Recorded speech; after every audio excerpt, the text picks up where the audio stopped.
Ancient city grids hold a secret written in stone and stars. Across continents and centuries, builders who could never have met designed their urban plans with the same strange orientations. This is the compelling mystery of archaeoastronomy, where city streets become celestial maps and sacred geometry turns stone into cosmic symbols. By the end of this journey, you will see 25 of the world's most baffling ancient alignments that completely redefine what you thought you knew about our ancestors. Why would a city in Mexico point directly toward a distant star cluster? How could a grid in the Indus Valley achieve near-perfect cardinal directions thousands of years ago? What single, powerful idea connects them all? Does something deep within us always seek to build a reflection of the heavens here on Earth? The ancient city of Teotihuacan presents our first and perhaps most profound alignment mystery. Its main avenue, known today as the Avenue of the Dead, does not run north-south as one might expect. Instead, this grand thoroughfare is oriented precisely 15.5 degrees east of true north. This is not a random deviation or a builder's error. This specific angle was a deliberate and sophisticated choice. The avenue points directly toward the setting point of the Pleiades star cluster on the horizon. For the people of Teotihuacan, the Pleiades, often called the Seven Sisters, held immense significance. Its annual disappearance and reappearance in the night sky marked critical cycles for agriculture and timekeeping, deeply woven into their spiritual worldview. This celestial connection fueled the belief that the avenue was a terrestrial pathway for the dead, a road leading souls toward their final resting place among the stars. This cosmic blueprint did not stop at the main street. The entire city grid, including the monumental Pyramid of the Sun and the Pyramid of the Moon, was meticulously integrated into this grand design. Their placement and orientation are not isolated acts of architecture.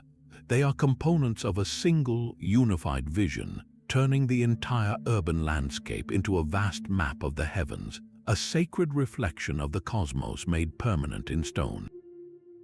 Leaving the celestial avenues of Teotihuacan behind, we travel across the world to a city that presents a completely different kind of alignment mystery. In the ancient Indus Valley, the metropolis of Mohenjo-Daro reveals a grid of startling precision. Its streets were laid out in a near-perfect north-south and east-west orientation, a feat of urban planning that feels almost modern. This was not a city that grew organically over time. It was a city that was meticulously planned and then built to that plan, a concept virtually unheard of in the ancient world. The level of standardization is breathtaking. Main thoroughfares ran straight for long distances, with smaller lanes branching off at perfect right angles, creating uniform city blocks. This rigid order speaks of a powerful, shared vision, but it creates a historical puzzle that has baffled archaeologists for decades. How was such uniformity achieved over such a vast area, spanning hundreds of kilometers, without any evidence of a central ruling authority like a king or an emperor? There are no grand palaces, no colossal royal tombs, no monuments celebrating a single ruler's power. The city's organization seems to have sprung from a collective agreement, a shared cultural blueprint that was followed with remarkable discipline. This sophisticated planning extended far above the ground. The genius of Mohenjo-Daro's grid is perhaps best seen in what lay beneath its streets. An incredibly advanced drainage and water supply system was woven directly into the urban fabric. Nearly every house had its own bathroom and a well, with wastewater channeled into covered drains that ran along the main streets. These drains were carefully constructed from baked bricks and featured inspection holes for maintenance, a level of public sanitation that would not be seen again in many parts of the world for thousands of years. The entire city functioned like a single, living organism, with the grid serving as its skeleton and the water channels as its circulatory system. So we are left with a profound question. What unified force could coordinate the construction of an entire civilization, creating these perfectly aligned cities without the command of a visible ruler? The answer might lie not in the stars, but in something just as universal and powerful. The rigid order of Mohenjo-Daro hints at a philosophy of urban life, but this idea finds its voice in ancient Greece. A man named Hippodamus of Miletus is often called the father of European urban planning, and he brought a radical new vision to city design. He was not merely an architect. He was a philosopher who believed a city's physical layout could shape a virtuous and harmonious society. His revolutionary plan divided the city into 3 distinct parts, each with its own class of inhabitants. One sector was for the artisans, another for the farmers, and a third for the soldiers who defended the city. This was not just a zoning plan, it was a blueprint for a perfectly balanced community where every group had its place and purpose. To bring this social vision to life, Hippodamus employed a revolutionary geometric principle. He championed the use of the gridiron plan, a network of straight streets that crossed each other at perfect right angles. This created uniform, rectangular city blocks that were easy to navigate, simple to build upon, and fair to divide among citizens. His most famous implementation was the port of Piraeus, the vital harbor for the great city-state of Athens. There, he transformed the landscape into a rational and efficient grid, a direct physical expression of Athenian logic and order. The wide, straight streets facilitated the movement of goods and people, turning the port into a powerful economic engine. The true power of his design, however, was not merely in its efficiency. Hippodamus believed that geometric order on the ground would foster moral order in its people. A city of right angles and clear divisions would, in theory, produce citizens who were balanced, rational, and just. This powerful idea that a city's plan could engineer a better society became his lasting legacy. It spread like wildfire across the Greco-Roman world, influencing the design of countless new cities from the Mediterranean to the Middle East. His geometric grids became the classical standard, a template for urban life that would echo for 1,000 years. But what happens when a city's alignment is dictated not by geometry or society, but by a force of pure, overwhelming nature? That philosophical grid gives way to a landscape built by gods. In ancient Egypt, entire temple complexes formed a sacred geometry so precise it still defies easy explanation. These were not cities designed for daily life, but vast ritual landscapes carved from stone and aligned with the cosmos. At Karnak and Luxor, the 2 great religious centers of Thebes, the alignment was everything. The main axes of these colossal temples were meticulously set along an east-west line. This was not a simple matter of facing the sunrise. It was a direct alignment with the daily journey of the sun god Ra, a deliberate act to embed the divine cycle into the very foundation of the temple. Walking from the towering entrance pylon through the sun-drenched courtyards and into the dark, enclosed sanctuary was a symbolic reenactment of the sun's path across the sky and its nightly rebirth. The architecture was a machine for ritual, guiding priests and pharaohs through a celestial drama played out on earth, but the Egyptian vision extended far beyond the sun. For other powerful deities, the architects looked to the stars. The star Sirius, which the Egyptians called Sothis, held a significance that was both spiritual and utterly practical. Its first brief appearance in the pre-dawn sky, known as its heliacal rising, coincided almost perfectly with the annual, life-giving flood of the Nile River. This celestial event was the trigger for the entire Egyptian agricultural year, and the temples were built to honor this connection. Specific shafts, corridors, and doorways within certain temples were oriented so that on the crucial morning, the light of Sirius would pierce the inner darkness and illuminate a cult statue of the god. This was high-precision engineering in service of divine prophecy. The temple became a giant astronomical instrument, a stone calendar that could predict the arrival of the floodwaters upon which all of Egyptian civilization depended. How many other ancient secrets are still locked in the silent alignments of these timeless stones? From the sacred geometry of Egypt, we find a different kind of celestial order, one that sought to channel the very energy of the universe into the heart of a city. The ancient capitals of China, like the magnificent Chang'an and later Beijing, were not merely built for people. They were designed as perfect cosmological engines governed by the ancient art of Feng Shui. At the core of this practice was the concept of Kai, the vital life force that flows through all things. The goal of the city planner was not just to build walls and streets, but to carefully orient them to capture and circulate this positive energy, creating a harmonious and prosperous urban space. The ideal city was a protected vessel for Kai, and its layout was a precise science. To the north, a range of mountains, often called the Black Tortoise, provided a solid, protective barrier against harsh winds and malevolent forces. To the south, a meandering river, the Crimson Phoenix, symbolized vitality and the smooth flow of opportunities. This fundamental alignment between mountain and river created a natural amphitheater brimming with positive energy. The city walls, gates, and main avenues were then meticulously placed within this landscape to optimize the flow. The city itself became a microcosm of the universe, a sacred diagram written on the earth. The most powerful alignment of all was the grand north-south axis. This central line was far more than a simple directional marker. It represented the sacred connection between the heavenly realm and the earthly world, a cosmic pillar upon which the entire empire rested. At the northern end of this axis sat the emperor's palace, the son of heaven himself. His throne was positioned so that he faced south, governing his kingdom in alignment with the celestial order.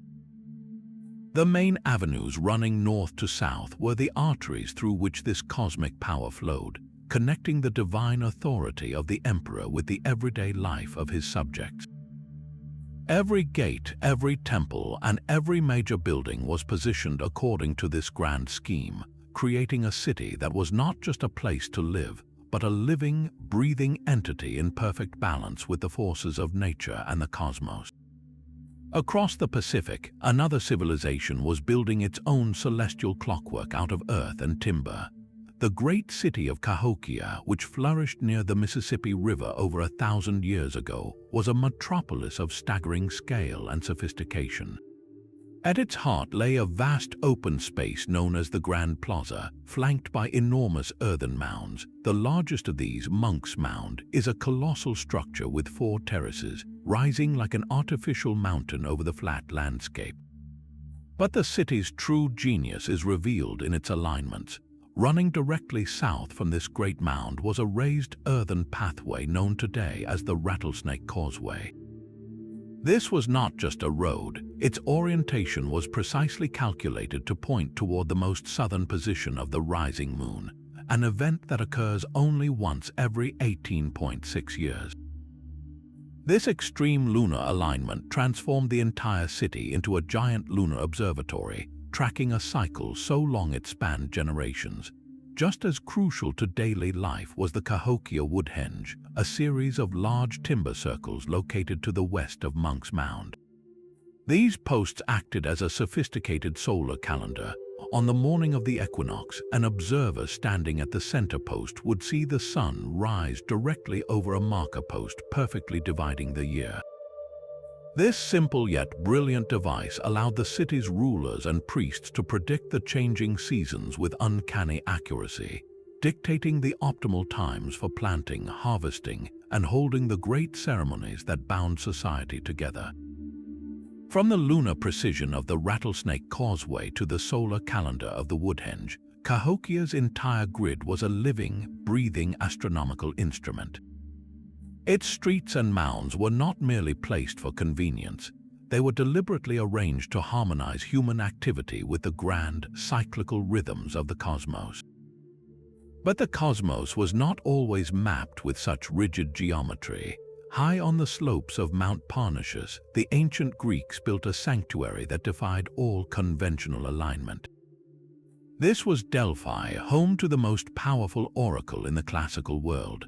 Unlike the orderly grids of planned cities, the sacred precinct of Delphi was a place of deliberate and profound disorientation. Its central monument, the Temple of Apollo, was not aligned to the cardinal points. Instead, its foundation was twisted at a strange angle, a choice that seems to ignore the logic of both earth and sky. Yet this was no architectural mistake. It was a masterstroke of sacred engineering. The temple's axis points directly toward the rising point of the brilliant constellation Lyra on the horizon. For the Greeks, Lyra was the lyre of the mythical musician Orpheus, a symbol of divine harmony and transcendent knowledge. By orienting the temple to this celestial marker, the priests created a permanent link between the oracle on earth and the music of the spheres in the heavens. This astronomical alignment, however, was only half the story.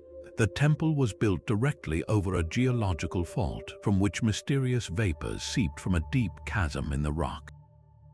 Ancient sources describe these gases as having a sweet smell, and modern geological studies suggest they were likely ethylene, a hydrocarbon known to induce trance-like states and hallucinations.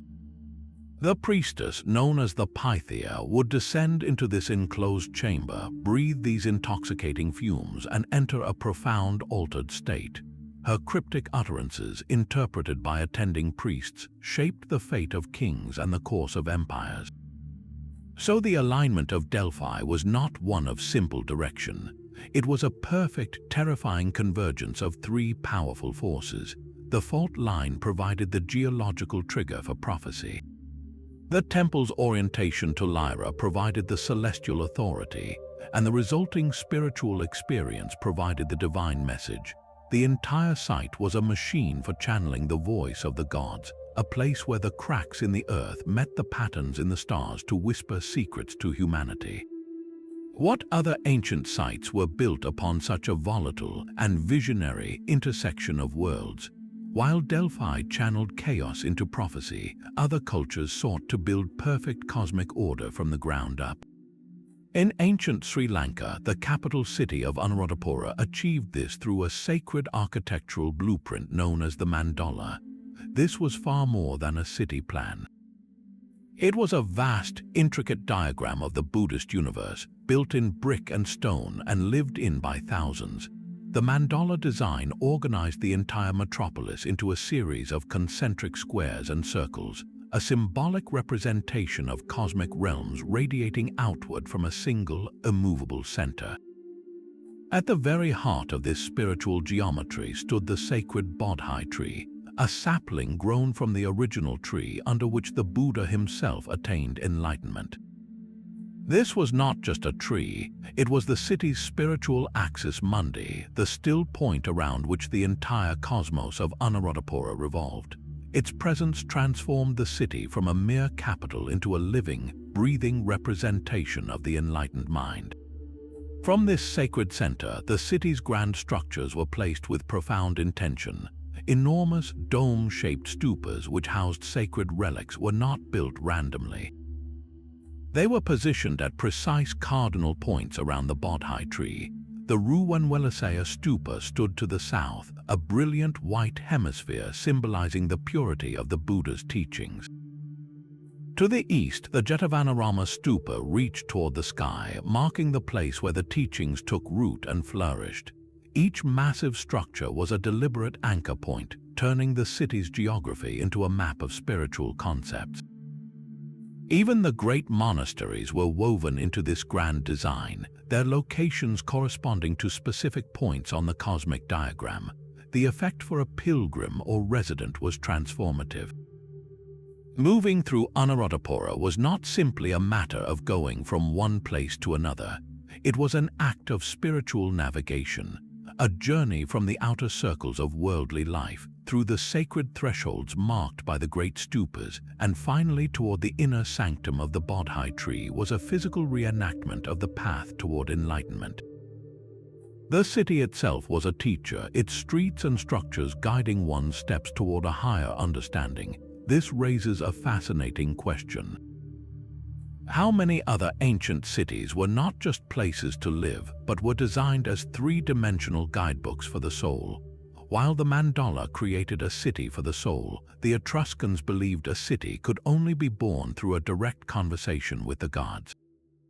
Before a single stone was laid, a sacred and meticulous ritual had to be performed. This ceremony, known as foundation, was the most critical step in the life of any new settlement. At its heart was a lone priest, the augur, whose duty was to interpret the divine will. He would climb to a high central point, a chosen hilltop overlooking the empty landscape. In his hand, he held a bronze staff called a litus, its curved end symbolizing his authority to read the sky. With this sacred tool, he did not simply measure distance. He traced the city's future sacred boundary, the pomerium, by carefully observing the flight patterns of birds. The augur would divide the sky into a sacred grid, watching for specific birds to cross from certain sectors. A flock coming from the east might signal divine approval, while a solitary bird from the west could be an ill omen. This was not superstition. It was a sophisticated form of celestial divination, a way of asking the gods to literally draw the city's borders in the air above. Once the gods had given their approval through the birds, the augur would physically mark the pomerium on the ground. This boundary was not just a legal line. It was a magical, sanctified barrier separating the ordered, civilized world within from the chaotic, untamed wilderness without. With the sacred outline complete, the augur then performed his next act of cosmic ordering. He used his staff to draw two principal streets, one running north-south, the Cardo, and the other east-west, the Decumanus. These two main axes crossed at the very center of the new city, the exact spot where the augur had stood. This intersection created 4 perfect quarters, and each quarter was dedicated to a specific god who governed one of the cardinal directions. The city was no longer just a collection of houses. It was a miniature, ordered reflection of the cosmos, a place where human life unfolded under the direct protection and governance of the celestial powers. This powerful Etruscan template did not fade into history. It was adopted, refined, and weaponized by the civilization that would eventually conquer them, the Romans. They saw the sheer genius in this ritualistic planning. For their sprawling military camps, their castra, and for the hundreds of new colonies they planted across their empire, the Romans used this exact same blueprint.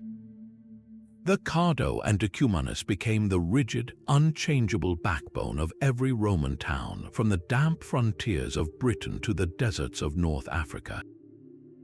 This systematic approach meant that a soldier transferred from one end of the empire to the other would immediately know his way around his new camp. The ritual of the augur was gone, replaced by military precision, but the sacred geometry remained. The Etruscan vision of a city as a cosmic diagram, divided into 4 quarters by celestial axes, became the genetic code for Western urbanism, a pattern that still lies buried beneath the streets of modern Europe. What other invisible templates born from ancient rituals still dictate the shape of the world we live in today? This rigid Roman grid, however, was not always perfectly aligned with the poles. In the sun-scorched hills of what is now Algeria, the ruins of Timgad present a fascinating architectural rebellion. Founded by the Emperor Trajan around the year 100, this colony was laid out with a classic Roman blueprint, a perfect grid of streets. Yet the entire city is rotated by approximately 22 degrees away from the cardinal directions. This was no error in construction. It was a deliberate and significant axial shift. One compelling theory points to pure pragmatic necessity. The city's main street, the Decumanus Maximus, was not aligned to the east-west axis. Instead, it was oriented to run perfectly parallel with the nearby access road that connected Timgad to the vital port city of Carthage. This single decision integrated the colony directly into the empire's vast economic network, ensuring that trade caravans and military units could move efficiently in and out without navigating awkward turns. The grid was twisted to serve the flow of commerce and power. Another possibility is that the rotation was a defensive measure. By aligning the city's long, straight thoroughfares with the natural mountain passes, sentries could have had a clearer, longer line of sight to spot approaching threats from a distance. But beyond these practical reasons lies a more profound, symbolic motive. A city's orientation was a powerful statement of identity. To build a perfect Roman grid but to set it at an angle to the natural world was an act of supreme confidence. It declared that Roman order would not simply accommodate the local landscape. It would impose its own logic upon it, creating a new, man-made world that answered to imperial authority, not to the whims of local geography or older indigenous traditions. The rotated grid of Timgad was more than a street plan. It was a declaration of conquest written in stone and surveyed with unshakable precision. Far to the south, another ancient culture was arranging its cities according to a different celestial blueprint. The sacred city of Caral, nestled in the Soup Valley of Peru, is a marvel of the Norte Chico civilization, one of the oldest known societies in the Americas. Its layout is not the rigid grid of Mohenjo-Daro or the cardinal axes of Rome. Instead, the city's core is defined by a vast, open U-shape, formed by 6 massive platform mounds arranged around a central public space. This is not a random configuration. The entire complex is a deliberate geometric and celestial statement. The open end of the U faces directly toward the nearby Soup River, while the base of the U is anchored by the largest structure, the Great Pyramid. This grand terraced mound dominates the city, its presence commanding the entire ceremonial space, but the design goes deeper than simple geography. Archaeoastronomers have found that the main axis of this U-shaped complex is precisely aligned with the rising of certain key stars and constellations on the horizon. For a civilization that flourished over 4,000 years ago, this orientation reveals a sophisticated understanding of the heavens that predates the famous Inca by thousands of years. The celestial alignments were not just for grand spectacle. They were integrated into the very fabric of daily life and spiritual practice. At the heart of the complex, sunken circular plazas were dug deep into the earth. These were not mere gathering places. Their circular form and subterranean nature suggest they were sacred theaters for ritual, designed to focus energy and attention inward and downward, connecting the community with the earth as the pyramids connected them to the sky.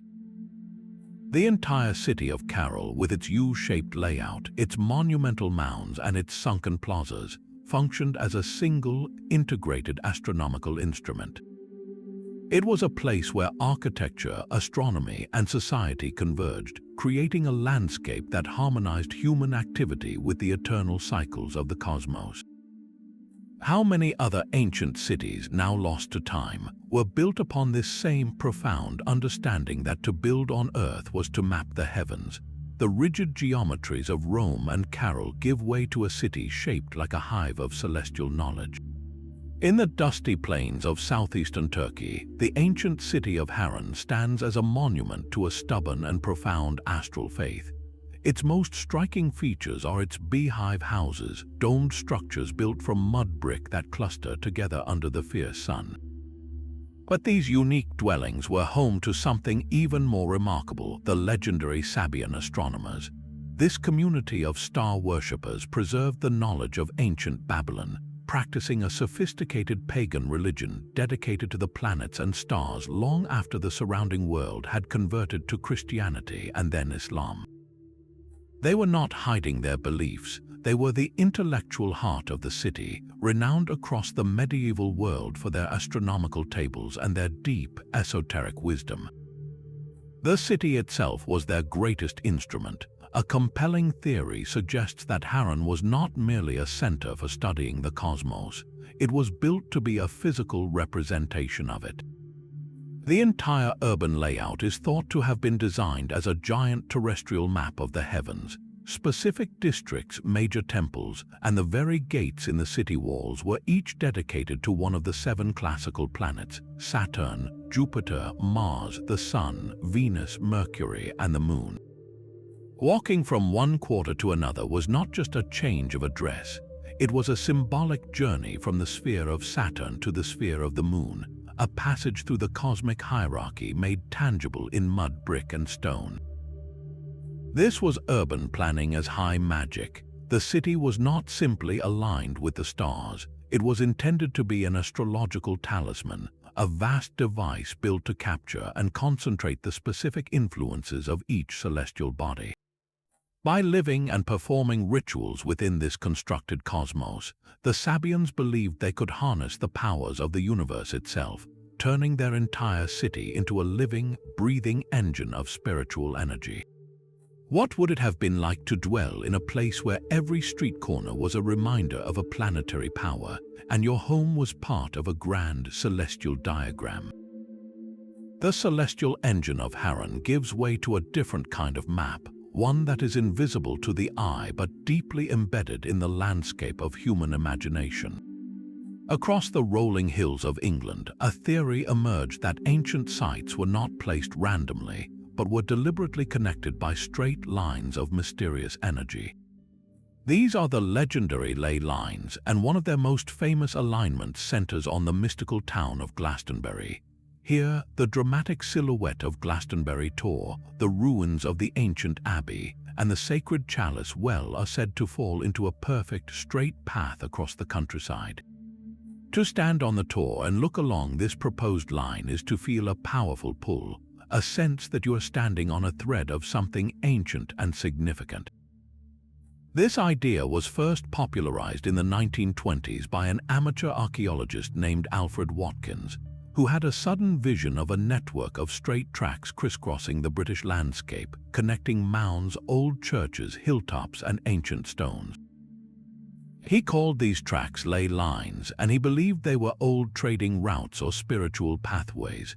The concept, however, was quickly embraced by the mystical counterculture, transforming from ancient footpaths into channels of earth energy, lines of power that could be tapped for healing or spiritual insight.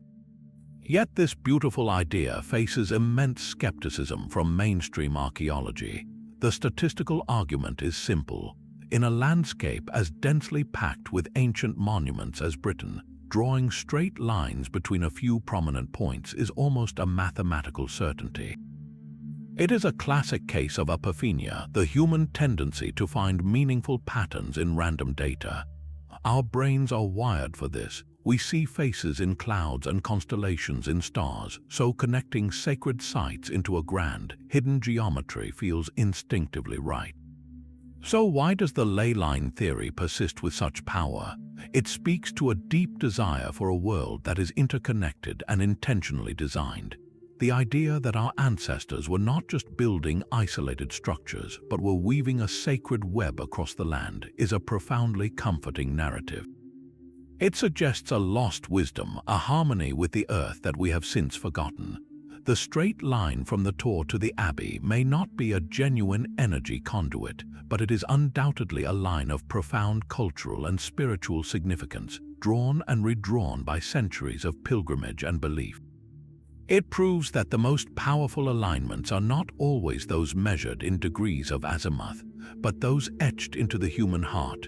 Beneath the waves of the Gulf of Combat lies an alignment mystery that could rewrite human history. Sonar scans of the seabed have revealed something astonishing: the ghostly outlines of a vast, grid-patterned city submerged under nearly 100 feet of water. The images show clear, geometric formations stretching for miles, with long, straight features that intersect at perfect right angles, a pattern that looks unmistakably like the streets and buildings of a meticulously planned metropolis. What makes this discovery so explosively controversial is its proposed age. Preliminary surveys of recovered artifacts, including pieces of wood and stone tools, have been dated to an incredible 9,000 years old. If verified, this would place the city's foundation thousands of years before the earliest known urban centers of Mesopotamia and the Indus Valley. shattering our conventional timeline for the dawn of civilization. The very existence of such a sophisticated society at that time forces us to confront a profound question. Were we completely wrong about where and when complex urban life first began? The debate surrounding the Gulf of Combat site is as deep and murky as the waters that conceal it. Mainstream archaeologists urge extreme caution, pointing out that the sonar images, while compelling, are not conclusive proof. They argue that natural geological processes can sometimes create surprisingly regular formations that mimic human construction. The artifacts recovered from the silty seabed could have been displaced by strong currents, their dating thrown off by contamination. For these structures to be authentic, it would mean that a previously unknown advanced civilization flourished at the end of the last ice age, only to be completely swallowed by the sea as global glaciers melted and ocean levels rose dramatically. This single event, a catastrophic flood on an unimaginable scale, would have erased this city from human memory, leaving only its drowned grid as a silent testament to its existence. The alignment of its streets, then, is not just a matter of urban planning. It is a direct measurement of a lost world. The potential verification of this underwater grid would force a seismic shift in our understanding. It suggests that the first chapters of the human story are not buried in the dry river valleys we have long studied, but are submerged on the continental shelves, waiting to be rediscovered. This single, controversial site hints that our ancestors were not just simple hunters and gatherers 9,000 years ago, but were capable of grand, coordinated urban projects that rivaled those built millennia later. What other lost cities, with their own strange and perfect alignments, are still hidden by the rising seas? Long before the first stone of a pyramid was laid, a different kind of alignment was taking shape in the heart of the Sahara. In the stark, flat basin of Nabta Playa, a group of nomadic cattle herders built the world's oldest known astronomical observatory from stone. This was not a city. It was a ceremonial calendar carved into the desert floor, a complex of stone circles and aligned megaliths that dates back over 7,000 years. These people were not settled farmers or urban planners, yet they possessed a sophisticated understanding of the sky that would one day echo through the great temples of Egypt. At the center of their design were key calendar stones positioned with astonishing care. One particular slab was oriented precisely toward the point on the horizon where the sun would rise on the summer solstice, the longest day of the year. This alignment allowed them to mark the solar year with unerring accuracy, a critical skill for a people whose survival depended on knowing when the scarce seasonal rains would arrive. But their celestial mapping did not stop with the sun. They also tracked the heliacal risings of specific brilliant stars. The heliacal rising is that magical, first pre-dawn appearance of a star after it has been hidden by the sun's glare for months. At Nabta Playa, stones were set to line up with the heliacal rising of Sirius, the same star the Egyptians would later call Sothis. For these desert herders, the return of Sirius to the morning sky likely signaled the imminent approach of the summer monsoon, a life-giving event that would fill the playa with water and attract game. Their entire ritual landscape was a celestial clock, built to predict the cycles of nature upon which their lives depended. This changes everything we thought we knew about the origins of astronomy. The principles of celestial alignment that would later define the sacred geometry of Karnak and the axis of Thebes were not invented by a grand, centralized civilization. They were pioneered in the desert by nomadic people who used the only permanent material they had, stone, to map the impermanent, vital movements of the heavens. The grid of the city, it seems, was born from the circle of the herder. Deep in the Egyptian desert, the oracle of Siwa spoke with the voice of a god. Isolated by hundreds of miles of sand, this lush oasis was home to the Temple of Ammon, a site of such profound power that Alexander the Great himself undertook a perilous journey across the desert to consult its wisdom. His pilgrimage was not just a spiritual quest, it was a calculated political act designed to secure divine endorsement for his rule over Egypt. But the temple held a deeper secret, one written in its very foundations. The entire sanctuary was not aligned to the cardinal points or to a prominent star. Instead, its main axis was oriented with uncanny precision toward the distant city of Thebes, the ancient religious capital of Egypt, hundreds of miles to the southeast. This was not a random connection. It was a deliberate terrestrial alignment, a sacred line of sight connecting two powerful centers of faith across the vast emptiness of the desert. It created a spiritual bridge tethering the remote oracle to the heart of Egyptian religious authority. The temple's design served a purpose even more spectacular than this long-distance connection. A compelling theory, known as the sun rays theory, suggests the temple was a precise solar instrument. On specific, significant dates of the year, perhaps the solstices or the foundation date of the temple itself, the rising sun would have been positioned at just the right angle. Its rays would have shot down the main corridor of the temple like an arrow of light, traveling the length of a precisely aligned hallway to strike and illuminate the cult statue of the god Ammon within the inner sanctum. This fleeting moment of divine illumination would have transformed the dark, enclosed chamber into a beacon of celestial fire, a physical manifestation of the god's presence and power. This sacred geography extended far beyond the temple walls. The entire settlement pattern of the Siwa oasis was a lesson in alignment with nature's most precious resource. The villages and ancient fortifications were not scattered randomly amidst the palm groves.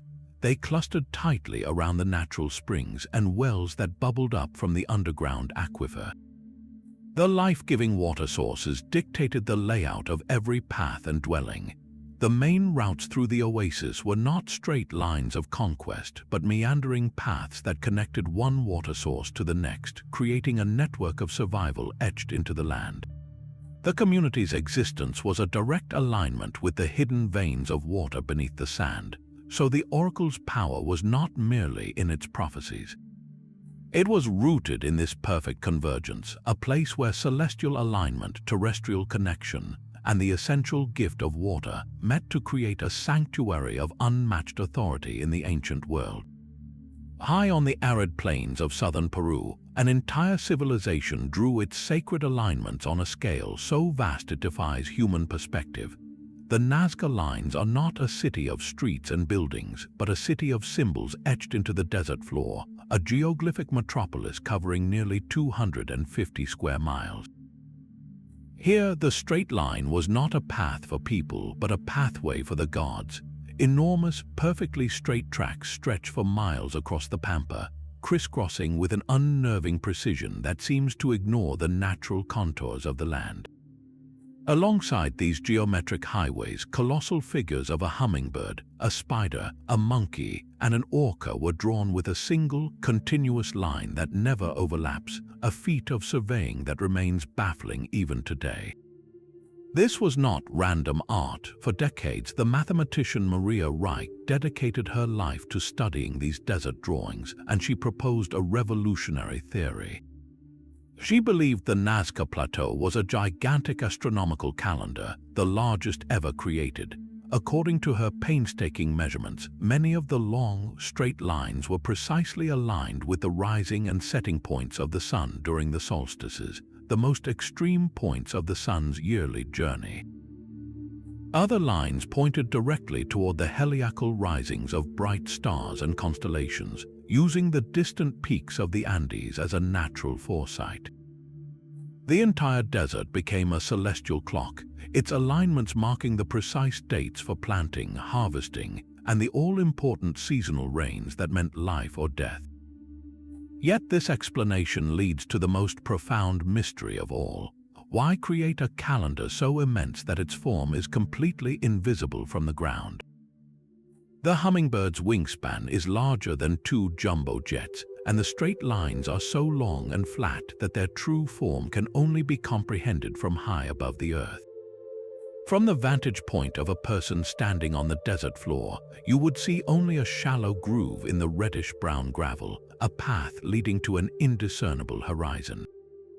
The full, magnificent design of the spider or the perfect geometry of the trapezoids is a secret kept from the very people who built it. This forces a haunting question. If the people of Nazca could never see their own work in its full glory, who was the intended audience? Were these alignments meant for the eyes of the gods themselves who dwelled in the sky? Was the desert itself a kind of temple, and the act of walking these lines a form of pilgrimage, a ritual where the journey along the celestial pathway was more important than seeing its destination? The Nazca lines remain a landscape of profound paradox, a city without walls whose alignments were a silent prayer, written on the earth but meant for the heavens. The straight lines of Nazca fade into the sinuous, powerful curves of the dragon. In the jungles of Cambodia, the Khmer Empire built its capitals not as simple cities, but as physical incarnations of Hindu cosmology, where the entire landscape was a canvas for celestial myth. At the heart of this vision was the Naga, a powerful serpent deity representing the bridge between the earthly and divine realms. The city's main avenues were not mere roads. They were conceived as symbolic dragon paths, the body of the Naga itself, channeling sacred energy and royal authority through the urban plan. This was a city designed as a living, breathing creature of myth. The ultimate expression of this idea is Angkor Wat, the colossal temple mountain that served as the empire's spiritual and geographic center. Its entire layout is a microcosm of the Hindu universe, with the central towers representing the mythical Mount Meru, the axis of the world.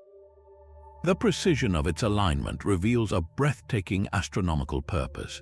The western gateway of Angkor Wat is oriented so precisely that on the morning of the spring equinox, an observer standing at the main entrance would see the sun rise directly over the apex of the central temple tower.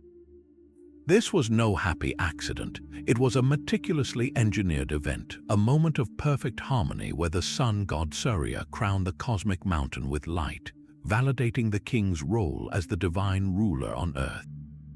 The entire temple was a stone clock that told the time of the gods. This sacred geometry extended far beyond the temple walls, integrating the city's vital water systems into the cosmic blueprint. Vast artificial reservoirs called barre were constructed with geometric perfection, their immense rectangular forms mirroring the ordered structure of the heavens. These were not just pragmatic water storage projects for irrigation and drinking. They were symbolic oceans from the Hindu creation myth, their still waters reflecting the temple mountains and the sky above, creating a perfect inverted cosmic diagram. A complex network of canals then channeled this water through the grid, following the alignments of the dragon paths. The water's flow was the lifeblood of the city, but it was also the spiritual current of the Naga, circulating divine energy throughout the kingdom. The Khmer did not simply build a city with water features. They engineered a hydrological universe where every canal was a sacred vein and every reservoir a celestial sea, all perfectly aligned within a single grand design that united earth, water, and sky. Beneath the orderly streets of a Roman port, an entirely different city waited in the shadows. In Ostia Antiqua, the bustling harbor of ancient Rome, the official grid of temples and forums was just the surface of a deeper spiritual landscape. Tucked away in back alleys and hidden in basement chambers were the secret sanctuaries of Mithras, a god whose worship captivated soldiers and merchants alike. These temples, known as Mithraeums, were never built in the open air. They were always constructed underground or in artificial caves, a deliberate descent into a symbolic underworld where initiates could undergo their own spiritual rebirth. But this descent was governed by a strict celestial rule. Every single Mithraeum was meticulously aligned on an east-west axis. The entrance was always to the west, and the sacred niche holding the cult image of Mithras slaying the cosmic bull was positioned at the eastern end. Walking into the temple was a journey from darkness toward light, a reenactment of the sun's own daily voyage. This was not merely architectural preference. It was the core of their theology. The entire ritual space was a microcosm of the universe, with the central aisle representing the celestial path the soul must travel. Initiates believed that the human soul descended from the stars at birth, and through the rites performed in this aligned chamber, could begin its arduous ascent back through the 7 planetary spheres to its divine origin. The east-west alignment was the literal and symbolic track for this journey, a fixed course guiding the soul just as it guided the sun god's chariot. So within the rigid, practical grid of Ostia, these hidden chambers created a second, secret city of alignments. They prove that even within a master plan, ancient people carved out spaces for their own cosmic maps, turning the very cellars of a commercial port into a training ground for the soul's ascent to the stars. That hidden journey of the soul finds its echo in a street of pure, unapologetic spectacle. The processional way of Babylon was the most famous street in the ancient world, a corridor of power and devotion paved with stone slabs of red and white. This was not merely a road, it was a stage for the gods, a sacred artery nearly half a mile long that ran straight from the magnificent Ishtar Gate to the base of the great ziggurat Etemenanke. The walls lining this path were over 50 feet high, faced with a brilliant blue glaze that must have shimmered like a piece of the sky brought down to earth. And upon this celestial blue marched a parade of over 100 golden lions, symbols of the goddess Ishtar, alongside majestic dragons and bulls, the sacred animals of the gods Marduk and Adad. To walk this path was to be surrounded by a divine menagerie, a clear statement that you are no longer in the mortal realm but in a space touched by the heavens. The street's primary function was for the grand New Year's festival, the Akitu. This was the most important event in the Babylonian calendar, a time when the statue of the city's chief god, Marduk, would be carried in a lavish procession from his temple down this very street to a special festival house outside the city walls. The entire community would participate in this ritual, which reenacted Marduk's mythical victory over chaos and his subsequent creation of the world. But the alignment of the processional way was far more than a convenient route for a parade. It was a symbolic representation of Marduk's own journey, his movement from the city, the center of human order, out to the edges of the civilized world and back again, was a reaffirmation of the cosmic order itself. The street was a fixed terrestrial line that mirrored a divine path, a carefully engineered connection between the earthly city and the divine blueprint of the universe. Every step along its length was a ritual act reinforcing the bond between the king, the people, and their protector god, ensuring that the harmony of the cosmos would be maintained for another year. But these precise alignments of light and stone give way to a more visceral kind of engineering, one that you do not see but feel deep within your bones. Deep beneath the island of Malta lies the hypogeum of Hal Saflieni, an underground necropolis carved from solid limestone over 5,000 years ago. This is not a city of the living, but a labyrinth of death and ritual that descends for 3 full levels into the earth. Its chambers and halls were hewn with immense effort, yet the most remarkable feature of this place is not its visual design but its sound. A specific chamber, known today as the Oracle Room, possesses an acoustic property that defies simple explanation. If a person speaks in a deep, resonant voice within this small, oval-shaped room, the sound does not simply echo. It amplifies and multiplies, vibrating through the stone itself until it can be heard with startling clarity in every other part of the sprawling complex. The entire subterranean structure seems to hum with the generated frequency, a low rumble that feels both ancient and alive. This was almost certainly not an accident. The very shape of the chamber, the curvature of its walls and ceiling, appears to have been meticulously carved to create this specific sonic effect. Archaeoacoustic studies suggest that the room resonates at a frequency close to 110 Hz, a sound wave that is known to have a profound effect on the human brain, potentially altering states of consciousness and inducing feelings of transcendence or calm. Imagine the power this would have given the priests during a burial rite or a sacred ceremony. A single, chanted word from the oracle room could become the voice of the earth, a disembodied command or blessing that filled the entire necropolis, reaching the ears of initiates in the deepest, darkest chambers. This introduces a radical new dimension to ancient alignment practices. The builders of the hypogeum were not just aligning their structures with the stars or the sun. They were aligning them with the physics of sound itself.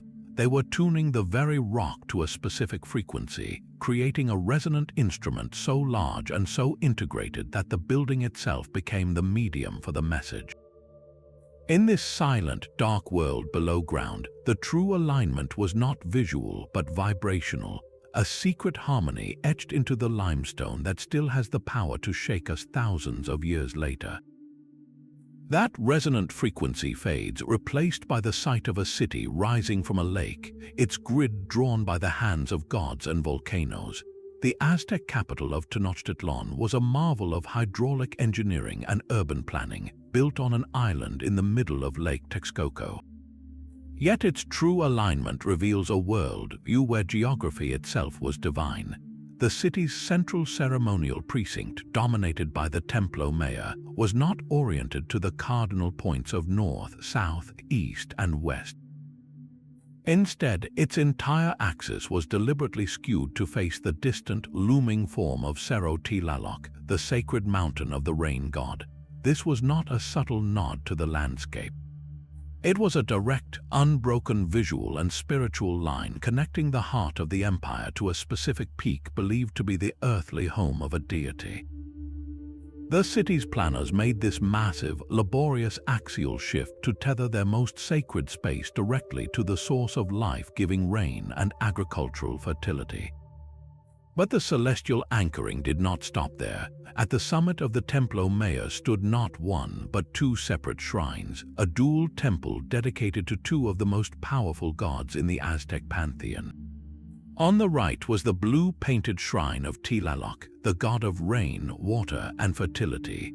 On the left stood the red-daubed shrine of Huitzilopochtli, the god of sun, war, and the patron deity of the Mexica people. The placement of these twin temples was a stroke of cosmological genius. The shrine of Tlaloc was aligned precisely with the great volcano Iztaccíhuatl, the sleeping woman, whose snow-capped peaks were the source of the fresh water that fed the lake.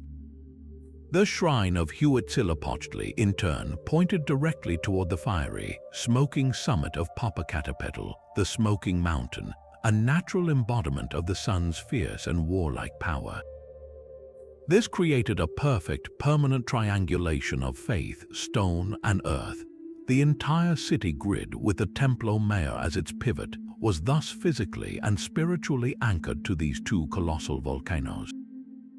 Every street, every canal, every building plot in Tenochtitlan was ultimately referenced back to this fundamental, sacred geometry. The city was not simply built on a lake. It was woven into the very fabric of the valley, a conscious reflection of a living, breathing, and dangerously powerful landscape. What does it mean to live in a city where your main street points directly at a mountain that is also a god? Those subterranean frequencies are a world away from the sun-drenched, chaotic sprawl of the Minoan palaces. At first glance, the sprawling complex of Knossos on Crete seems to defy all logic of alignment. There are no grand, straight avenues, no rigid grids like those of Rome or Mohenjo-Daro. Instead, the visitor is met with a bewildering labyrinth of corridors that twist and turn, staircases that lead to unexpected levels, and rooms that seem to have been added at random. This apparent chaos, however, is a brilliant illusion. The entire design was governed by a sophisticated, non-orthogonal principle that revolved around its central courtyards. These vast, open-air plazas were the true anchors of the palace, the still points around which all the seeming disorder revolved. every wing, every corridor, and every major room was aligned not to a compass point, but to these central spaces, creating a radial design that focused all energy inward. This was not a city designed for easy navigation. It was a stage engineered for ritual and power. The so-called processional corridors were not random hallways. They were carefully aligned pathways that guided participants through a carefully choreographed sequence of events, moving from the public entrances toward the most sacred inner sanctums. The journey itself was a form of worship, a physical and psychological progression that heightened the sense of anticipation and awe. The architecture was a masterclass in controlling human experience. It manipulated light and air with stunning precision. Light wells and strategically placed colonnades would have created dramatic plays of light and shadow throughout the day, illuminating certain altars or frescoes at specific times, turning the stone walls into a dynamic celestial clock. The clever alignment of doorways and open courts also created a natural ventilation system, channeling the cool sea breezes through the complex to provide relief from the Mediterranean heat. But the most profound effect was psychological. The labyrinthine layout was deliberately disorienting. A visitor, perhaps a subject or a foreign envoy, would be led through a maze of corridors, constantly turning, ascending and descending, with no clear sense of direction or the palace's full scale. This sensory confusion made the palace feel alive, unpredictable, and infinitely powerful. By the time they were finally ushered into the presence of the priest-king in the throne room, they were already psychologically subdued, their sense of self diminished by the overwhelming architecture. The ruler, sitting calmly at the center of this masterfully engineered chaos, would appear not just as a man, but as the one who possessed the secret map to this world, the sole master of the labyrinth. The alignment of Knossos was not about order, but about controlled mystery, a stone-built mechanism designed to bewilder the senses and consolidate the authority of those at its very heart. The controlled chaos of Knossos stands in stark contrast to the silent, solar order of a Swedish shoreline. On a grassy bluff overlooking the Baltic Sea, 67 massive boulders form the outline of a colossal stone ship. This is Stenar, a monument that feels both ancient and eerily precise. While not a city in the traditional sense, this ship setting was the spiritual and ceremonial center for a nearby Iron Age settlement, a communal project that united an entire community in its construction. Its true purpose, however, was written in the sky. The entire formation is a masterfully engineered solar calendar. The two tallest stones, positioned at the northeastern and southwestern ends of the ship, act as precise foresights for the sun. On the morning of the summer solstice, the sun rises directly over the northeastern stone, flooding the length of the ship with light. 6 months later, on the winter solstice, the sun sets in perfect alignment with the opposite southwestern stone. This annual cycle transformed the stone ship into a gigantic timekeeping device, its alignments marking the turning points of the year with unerring accuracy. For the farmers and sailors who built it, these solar events were not abstract astronomical concepts. The summer solstice signaled the brief, fertile season for planting and growth, while the winter solstice marked the long, dark period of hibernation and survival.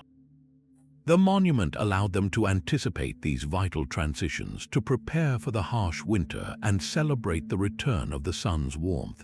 This was not an isolated act. Stenar represents a deep-rooted Nordic tradition of aligning megalithic structures with the solar cycle, a practice seen in earlier stone ships and burial mounds across Scandinavia. These people were not building chaotic labyrinths. They were mapping the one reliable constant in their lives, the sun's journey, onto their most sacred landscapes. They built a vessel not to sail the sea, but to navigate the year itself, a communal clock that ensured their entire society moved in harmony with the cosmos. The stone ships of Sweden were built to navigate the solar year, but what if a ruler tried to build a city that was the entire universe? our final alignment takes us to the dawn of a unified China and the cosmic capital of Xianyang, built by the formidable Emperor Qin Shi Huang. After conquering all rival states, he sought to create a capital that would reflect his unprecedented power, a place where his divine authority was written into the very landscape. He did not merely build a city, he constructed a terrestrial replica of the cosmos, an act of urban planning so grand it was meant to secure his immortality. The entire metropolis was designed as a perfect microcosm.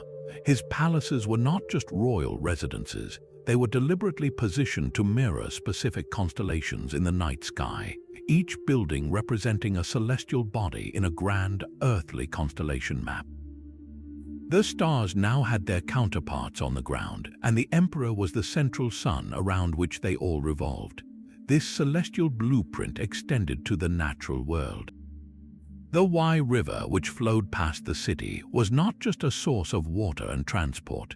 In the emperor's grand design, it was intentionally cast in the role of the Milky Way, the silvery river of stars that arcs across the heavens. His palaces, standing along its banks, were like stars along its celestial course. The city's grid, therefore, was not a simple network of streets for people and carts. It was a cosmic diagram, a sacred geometry whose primary purpose was to replicate the structure of the heavens. By building this mirror universe, Qin Shi Huang was performing the ultimate act of political and spiritual legitimization. If his capital was a perfect reflection of the celestial order, then his rule must be a perfect reflection of the divine will. He was not just a man who ruled an empire.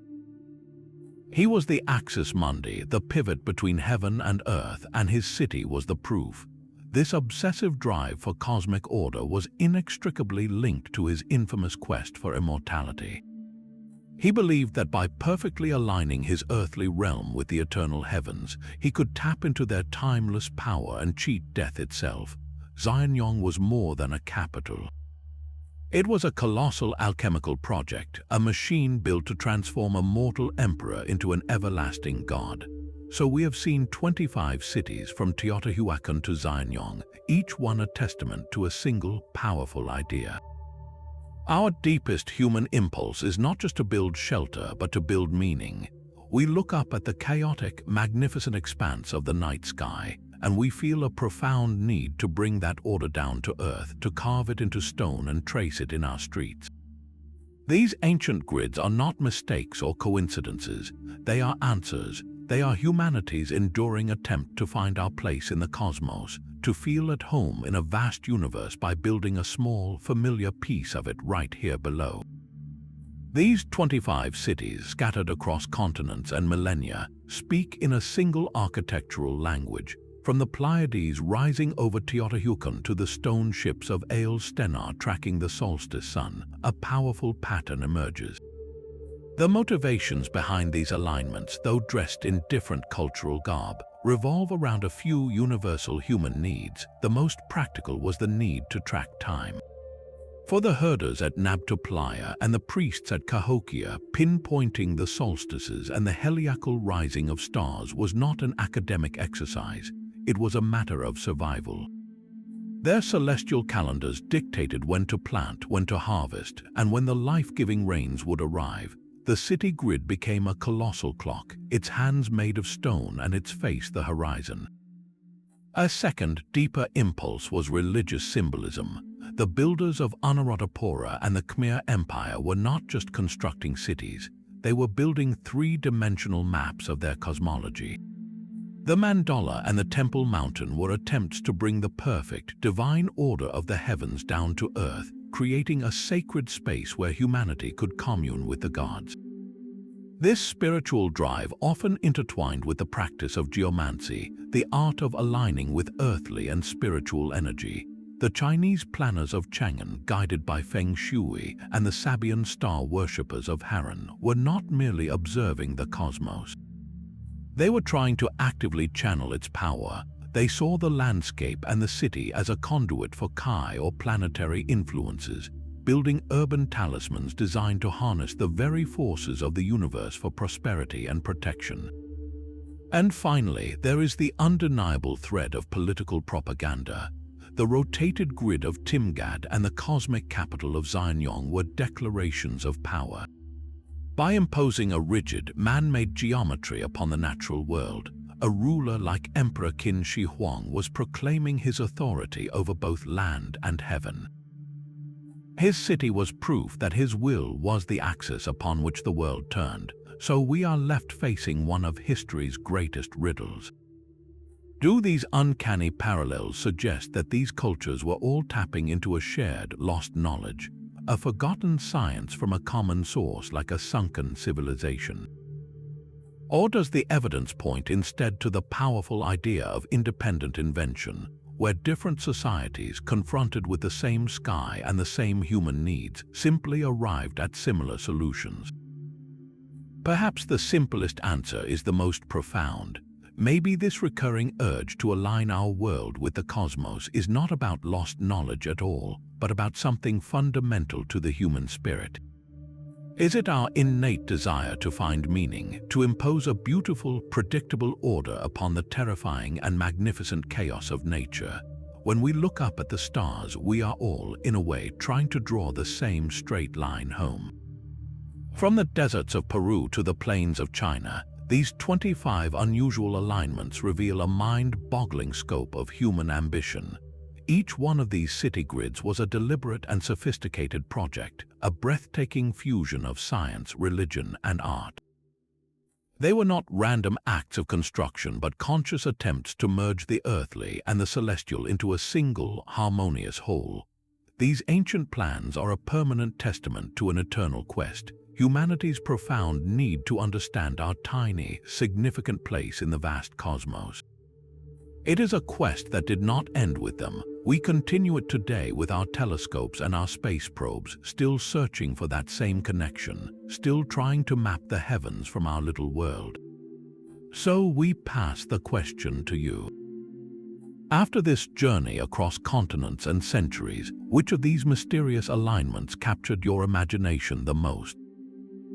Was it the celestial engine of Haran, the sonic resonance of the hypogeum, or the cosmic capital of Xianyong? Share your thoughts in the comments below, and if you are hungry for more journeys into the world's greatest historical enigmas, be sure to subscribe for our next adventure.